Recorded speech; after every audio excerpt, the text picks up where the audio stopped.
Hello and welcome to another Rusty Monkey Monday. I'm Scott. I'm one of the front-end web developers at Rusty Monkey, and it's been a crazy kind of couple of weeks.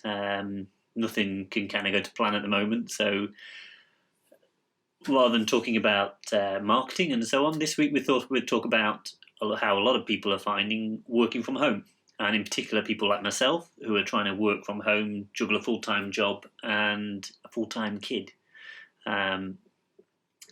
As always, click subscribe. There'll be some link that appears somewhere.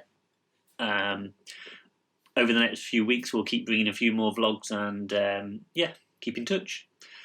So, Monday, we found ourselves, well, a week ago, we were still working in the office, and then this week we found ourselves suddenly working from home. And whilst that's great in a way because it saves on the commuting and everything else, at the other side of it, trying to entertain children full-time and do a full-time job can be a nightmare. There's no sugarcoating it, it can be a nightmare.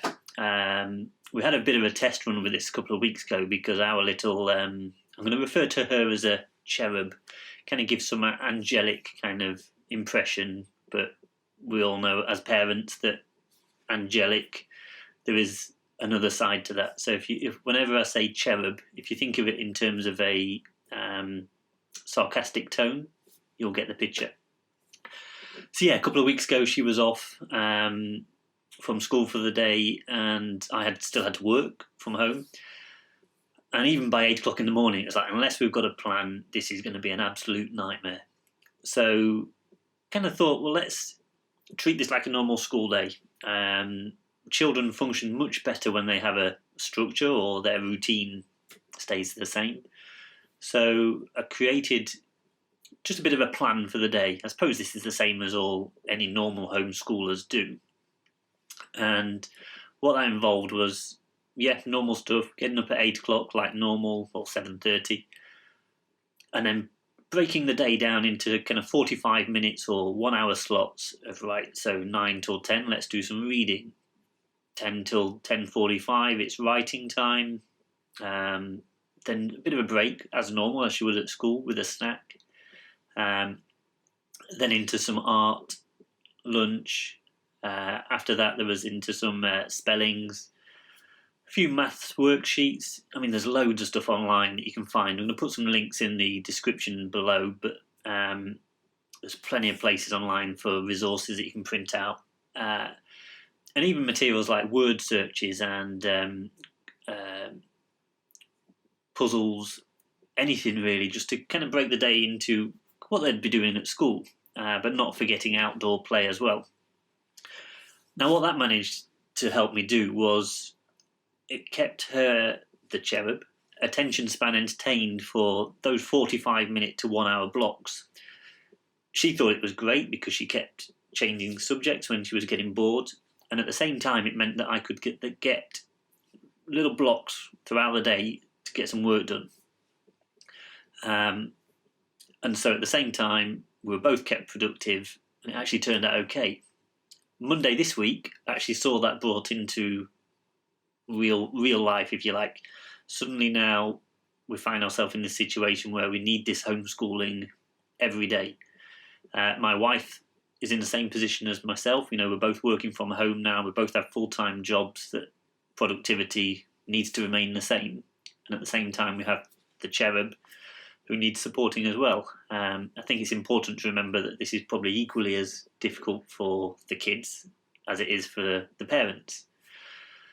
So yeah, we can only do our best. First off, we kind of thought, well, we could have one desk in the bedroom, one desk in the lounge, and we'll have our own workspace. But in terms of making it work, we actually put everything into the dining room. We only live in a 2-bedroom house. We haven't got spare rooms really or anything like that. So we've converted the dining room. So we have one computer on the dining table. We've brought an extra desk in there for my wife's computer. And then for the cherub, we've made a little desk as well, just using an IKEA table. So she feels part of the group as well. And that's actually worked really well for the mindset. So when you're all at your desk, it's work time. What has had to change is our working hours. So typically we'd work kind of 8 till 4, 8 till 5, 9 till half 5 or something like that, normal working hours. What we've found now is that our working hours are between 8 a.m. and 8 p.m.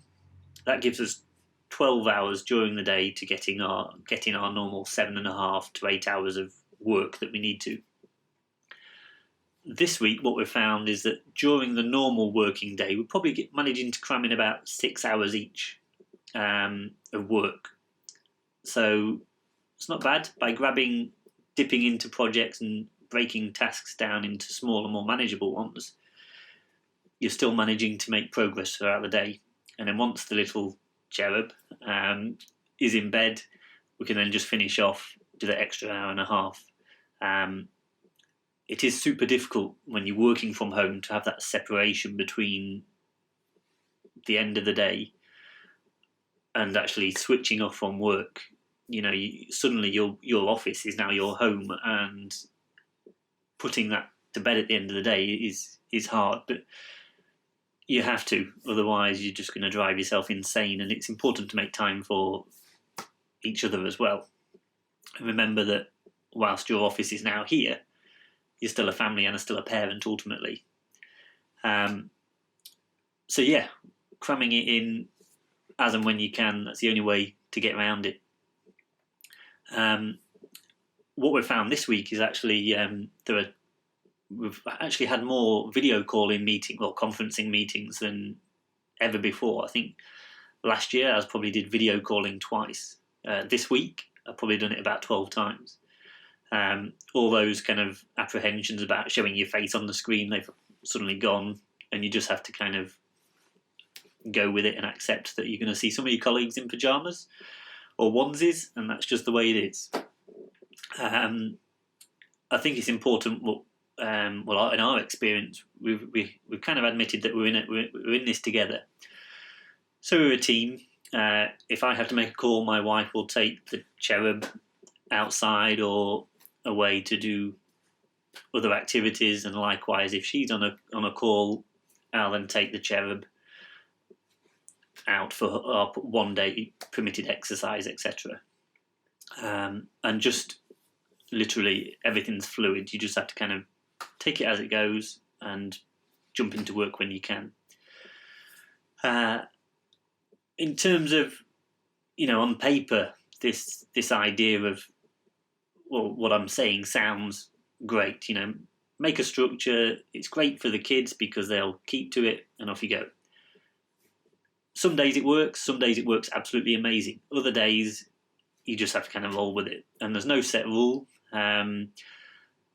Tips that we kind of got really are that break your work into small manageable chunks, but also give yourself a plan for the day so you know what you need to achieve, and if that's in a list, you can tick things off throughout the day, and it gives you a sense of achievement as well. So I think it's all too easy at the minute, if you're stuck at home, to get in a rut and to feel like days can become very long very quickly if you're not careful. Whereas if things are in manageable chunks and manageable lists, particularly if you've got a child at home or your own little cherub, you can dive into work as and when you need to, tick things off and still be productive. One thing that has been kind of helpful, I guess, is feedback from schools.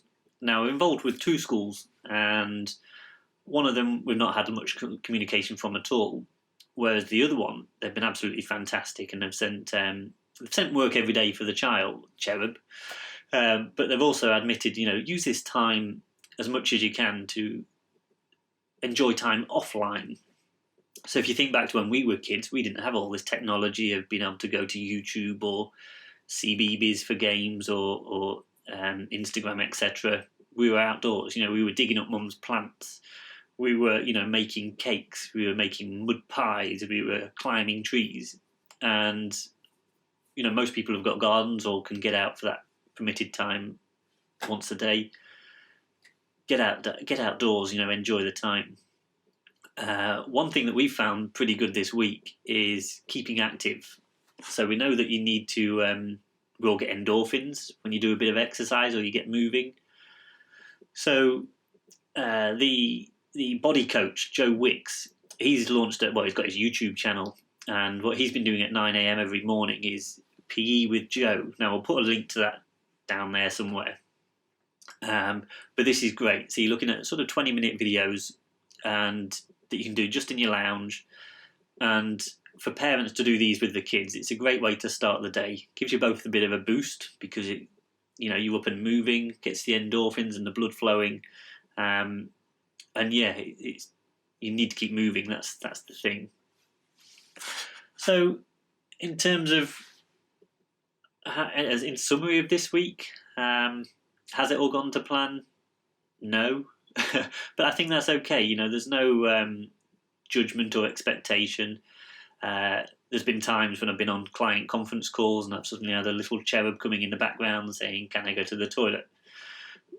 That's the way it is. Clients are a lot more forgiving at the minute because we're all in the same boat. But all we can do is just do our best and, just grab into work as and when you can. But don't forget that at some point, you have to close the door to your new office and make time for the family. It's super important. We'll put some links to some great websites in the description thing.